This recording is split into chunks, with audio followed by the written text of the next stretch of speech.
ఈరోజు యావత్ భారతదేశం అంతా ముఖ్యంగా యువతరం విజయోత్సవాలు జరుపుకోవాల్సిన సందర్భం. దేశంలో 30 లక్షల మంది విద్యార్థుల జీవితాలను అగమ్య గోచరంగా మార్చినటువంటి ధర్మేంద్ర ప్రధాన్ ఎవరైతే ఉన్నారో కేంద్ర విద్యాశాఖ మంత్రి, ఆయన రాజీనామా చేశారు. దీనికోసం వేలాది మంది విద్యార్థులు సుదీర్ఘకాలం పాటు ఢిల్లీ జంతర్ మంతర్లో ఉద్యమాలను నిర్వహించారు. ఈ ఉద్యమాల ఫలితంగా కేంద్ర ప్రభుత్వం ఆయనని రాజీనామా చేపించింది. మేము ఒకటే తెలియజేస్తా ఉన్నాం, కేవలం ధర్మేంద్ర ప్రధాన్ గారు రాజీనామా మాత్రమే సరిపోదు.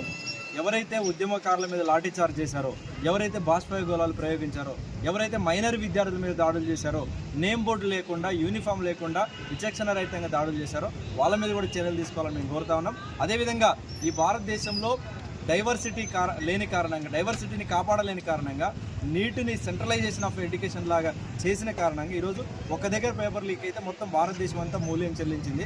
కాబట్టి దీన్ని డీసెంట్రలైజేషన్ ఆఫ్ ఎగ్జామినేషన్గా చేయాలి. ఆయా రాష్ట్రాలకి నీటి ఎగ్జామ్ నిర్వహించుకునే వెసులుబాటుని కల్పించాలని మేము సందర్భంగా డిమాండ్ చేస్తా ఉన్నాం. ఖచ్చితంగా ఇది విద్యార్థుల విజయం, నిరుద్యోగుల విజయం. అదేవిధంగా అభిజిత్ ఎవరైతే ఉన్నారో, కాక్రోచ్ పార్టీ కావచ్చు, ఢిల్లీ యూత్ కావచ్చు, ఆ యంగ్స్టర్ చేసిన పోరాటం అనేది ఈ దేశంలో కొత్త మైలురాయిని, మైల్ స్టోన్ని క్రియేట్ చేసింది. వాళ్ళందరికీ ఉస్మానియా యూనివర్సిటీ విద్యార్థుల పక్షాన జైజేలు తెలియజేస్తా ఉన్నాం.